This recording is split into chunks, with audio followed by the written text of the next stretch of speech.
Bismillahirrahmanirrahim. Assalamualaikum warahmatullahi wabarakatuh. Apa kabar? Merdeka.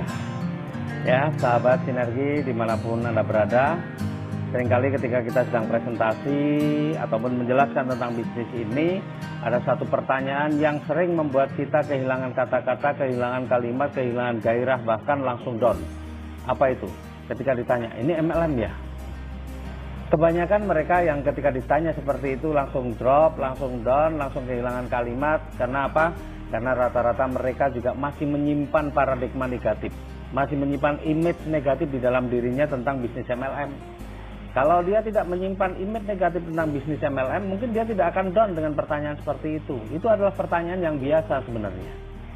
Meskipun itu pertanyaan yang biasa, tetapi kalau kita masih menyimpan paradigma negatif, maka itu menjadi pertanyaan yang mematikan, pertanyaan yang skakmat. Nah, sahabat sinergi semuanya, maka kali ini saya ingin memberikan pemahaman tentang bisnis MLM atau bisnis network. Ya, sebenarnya kadang-kadang ketika orang bertanya, ini MLM ya?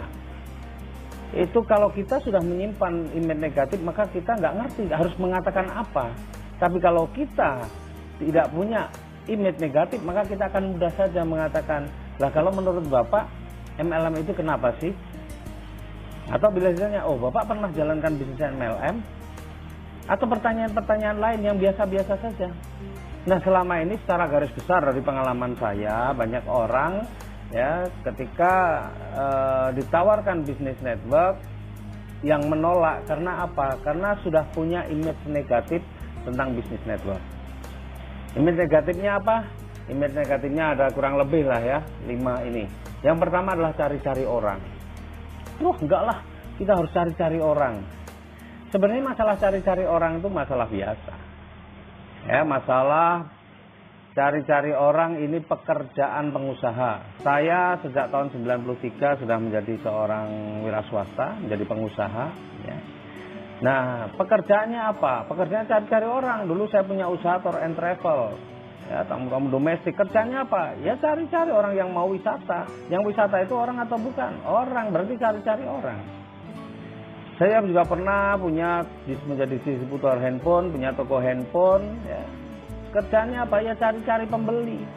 Lah pembelinya orang atau bukan? Orang.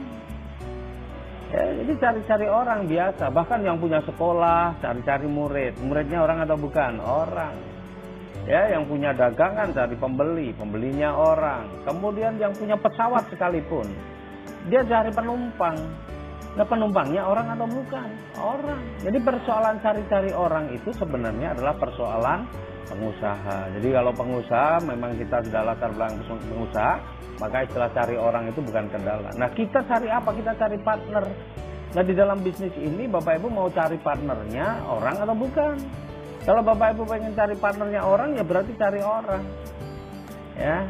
Nah, jadi sebenarnya untuk yang pertama ini adalah biasa, wajar, karena Bapak Ibu semua sedang menjadi seorang independent business owner.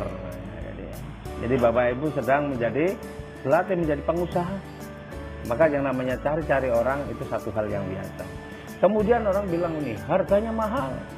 Ya kita tahu di pasaran itu untuk produk yang hampir sama pun harganya bervariasi. Contoh obat ada obat generik, ada yang bukan generik.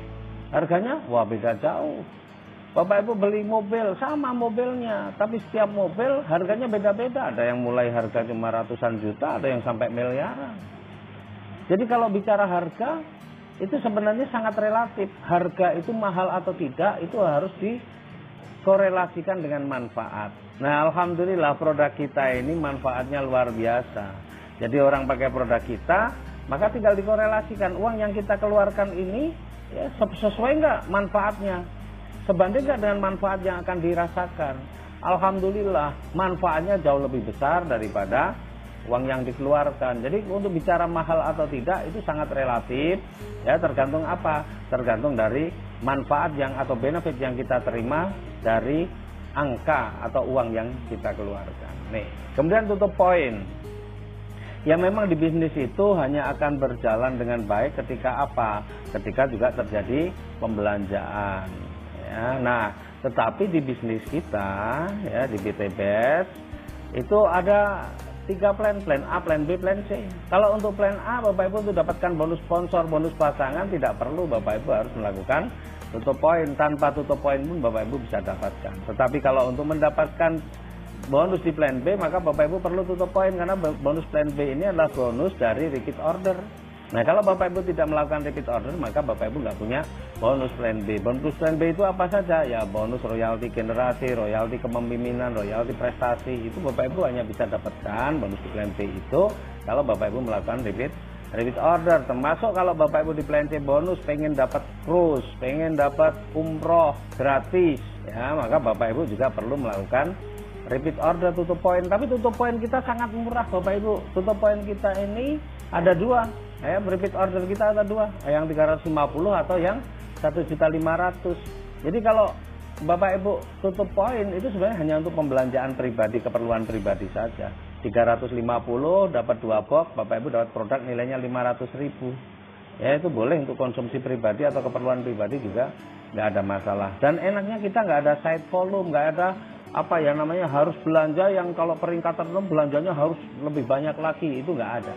Ya, jadi kita hanya cukup belanja tutup poinnya murah kalau kita pengen bonus di plan B ataupun plan C. Tapi kalau tidak mau bonus di plan B ataupun plan C, mau pengen plan A, bonus sponsor, bonus pasangan, Bapak Ibu juga bisa dapatkan, atau di reward prestasi juga bisa dapatkan. Ya, jadi mau tutup poin atau enggak terserah di sini, tapi masih memungkinkan kita untuk mendapatkan rezeki. Kemudian haram.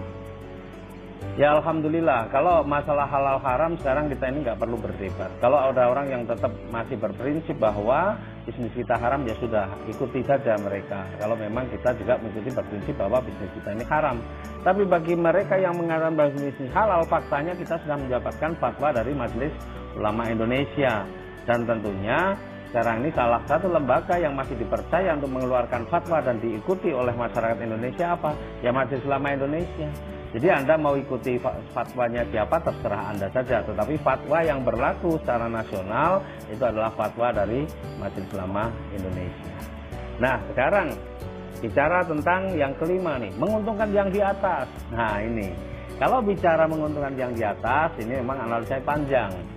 Ya, Bapak Ibu perlu tahu bahwa bisnis MLM itu adalah sistem pemasaran. MLM itu bukan bisnisnya, MLM itu sistem pemasaran. Jadi di dalam bisnis pada umumnya, itu cara memasarkannya secara garis besar terbagi 2. Jadi begini, saya mau gambarkan secara sederhana saja. Ya. Nah, bisnis, ya, ini sistem pemasaran, itu bisnis itu perlu dipasarkan untuk bisa berkembang. Kalau nggak dipasarkan, ya tidak akan jalan bisnis itu. Nah, cara pemasarannya ada 2 secara garis besar. Yang pertama adalah dengan cara konvensional. Konvensional, ya. Nah, di bisnis konvensional ini, ya, seperti kita tahu dari pabrik, kalau kita misalnya contoh nih air mineral, ya, kita lihat ada truk yang membawa air mineral, terus kemudian kita stop, kita mau beli, boleh nggak? Nggak boleh. Ya, di bisnis konvensional ini ada strukturnya juga, mungkin dimulai dari distributor, kemudian apa, misalnya agen nih, kemudian di bawah agen apa, misalnya ini ada grosir, misalnya di bawah grosir apa, misalnya ini baru ada toko. Nah, di bawah tokonya apa, ya baru kita konsumen baru bisa beli ketika di toko. Nggak bisa konsumen masih beli di posisi ini, nggak bisa. Nah, artinya inilah jalur distribusi. Nah, pertanyaannya sekarang, kalau konsumen ini belanja ke toko, menguntungkan toko nggak? Pasti menguntungkan tokonya. Kalau toko ini belanja ke grosirnya, menguntungkan grosir nggak? Menguntungkan grosirnya. Grosir belanja ke agennya, dapat menguntungkan agen nggak? Menguntungkan. Agen belanja ke distributor, menguntungkan distributor nggak? Distributor menguntungkan perusahaan nggak? Menguntungkan. Ini menguntungkan yang di atas nggak? Ya iya. Ya, jadi menguntungkan yang di atas nggak hanya di bisnis network, bisnis MLM, bahkan di konvensional pun juga menguntungkan yang di atas. Nah, sekarang pertanyaannya, kira-kira nih toko ini laris tapi bisa mengalahkan grosirnya nggak? nggak akan bisa mengalahkan grosir. Grosir selaras grosir nggak akan mengalahkan agennya. Agen selama-lamanya agen nggak akan mengalahkan distributornya. Artinya untuk bisa mengalahkan yang di atas mungkin nggak. Ya kemungkinan itu selalu ada, tapi kemungkinannya sangat kecil. Dan kalau kita lihat ya, kalau kita berbisnis konvensional ini modalnya besar nggak? Kalau pengen hasilnya besar, pasti modalnya besar. Resikonya besar nggak? Wah, luar biasa, resikonya juga besar. Makanya sebenarnya di bisnis konvensional ini, ya saya sendiri pelaku konvensional, banyak orang yang kemudian kelihatannya penghasilannya besar, tapi ending-endingnya pada bangkrut, rumah disita, keluarganya berantakan, ada yang masuk penjara dan sebagainya. Ada nggak kita pernah dengar orang yang, wah saya trauma dengan konvensional? Nggak ada. Mereka tahu bahwa resiko berbisnis itu selalu ada seperti ini. Bahkan resiko yang dipertaruhkan itu bukan hanya sekedar uang puluhan juta, miliaran. Bahkan rumahnya dijadikan agunan, apa yang dia punya jadi keagunan. Ya, sehingga sering kita lihat orang yang tadinya kaya raya tiba-tiba bangkrut. Kenapa? Karena dia menjalani bisnis dengan pinjaman, hutang uang pinjaman, dan ternyata bisnisnya mengalami kendala sehingga apa? Berisiko terhadap banyak. Ya, jadi ini modalnya besar, risikonya besar. Yang bawah menguntungkan yang di atas, iya. Yang bawah mengalahkan di atas, agak sulit. Ini bisnis konvensional. Jadi menguntungkan yang di atas bukan monopoli dari bisnis MLM. Bahkan sebenarnya nih, orang bekerja juga itu menguntungkan yang di atas. Seandainya Bapak Ibu jadi karyawan, kalau Bapak Ibu rajin, menguntungkan nggak kepala seksinya? Ya kepala saya beruntung. Kalau kepala seksinya apa karyawannya pada nggak jalan semua, kepala seksinya bisa dicopot jabatannya. Kepala seksinya bekerja dengan baik, menguntungkan kepala dinas misalnya. Kepala dinasnya bekerja dengan baik, mungkin bisa menguntungkan pejabat di atasnya. Ya, karena semua itu, sistem itu memang begitu, Bapak Ibu. Ya. Nah, jadi ada masalah apa dengan kita menguntungkan yang di atas? Sebenarnya nggak ada masalah, karena sesungguhnya memang sebaik-baik manusia itu yang memberikan manfaat bagi orang lain. Nah, kalau kita memberikan manfaat pada orang lain, maka sebenarnya tidak perlu juga kita mempersoalkan. Ya. Nah, pertanyaan yang paling utama itu mestinya itu merugikan atau tidak. Nah, nanti kita lihat bisnis kita merugikan atau tidak. Ya, jadi masalah menguntungkan yang di atas, lagi ini bukan monopoli bisnis network, tapi ini bisnis konvensional juga menguntungkan yang di atas. Kemudian bisnis ini juga akan dipasarkan yang kedua dengan cara apa? Dengan cara network jaringan. Banyak nggak bisnis dipasarkan dengan cara jaringan? Wah, luar biasa, banyak sekali. Ya, tapi secara garis besar juga boleh kita bagi dua juga. Di sini ada yang namanya franchise. Di sini ada yang namanya MLM. Ya. Nah, franchise contohnya apa? Banyak sekali. Mulai dari restoran yang difranchise-kan, lembaga pendidikan yang difranchise-kan, minimarket yang difranchise-kan. Ya, itu modalnya besar nggak? Modalnya juga besar. Resikonya juga pasti besar. Ya. Nah, franchise ini juga tidak bisa Bapak Ibu, misalnya satu restoran internasional, Bapak Ibu langsung datang ke pusatnya pengen ambil franchise di kota Anda. Nggak akan bisa. Kenapa? Karena di franchise ini juga sudah ada penguasa tingkat nasionalnya, sudah ada. Franchisor tingkat nasional juga ada. Bahkan franchisor tingkat provinsi juga kadang ada, tingkat kabupaten kota juga ada. Bahkan ya, ada satu franchise yang di bidang pengiriman, paket pengiriman itu sudah dibagi-bagi per kecamatan. Jadi ada yang sudah menguasai sampai tingkat kecamatan. Oh, di sini boleh, di kelurahan ini boleh, di desa ini boleh. Oh, di sini sudah nggak bisa, itu ada yang bisa. Nah, artinya ini juga franchise itu juga berjenjang juga. Nah, pertanyaannya sekarang, kalau franchise yang di tingkat kecamatan anggaplah laris, menguntungkan yang di tingkat kabupaten enggak? Atau tingkat kota? Yang menguntungkan tingkat provinsi, menguntungkan tingkat nasional enggak? Ya pasti menguntungkan. Ini menguntungkan yang di atas. Jadi tidak ada masalah menguntungkan di atas, di franchise juga menguntungkan yang di atas. Nah, kalau yang outlet di tingkat kecamatan laris kira-kira bisa mengalahkan outlet yang di tingkat kabupaten kota enggak? Ya enggak bisa. Bisa mengalahkan yang di tingkat provinsi? Ya tidak. Bisa mengalahkan yang di tingkat nasional? Ya berat.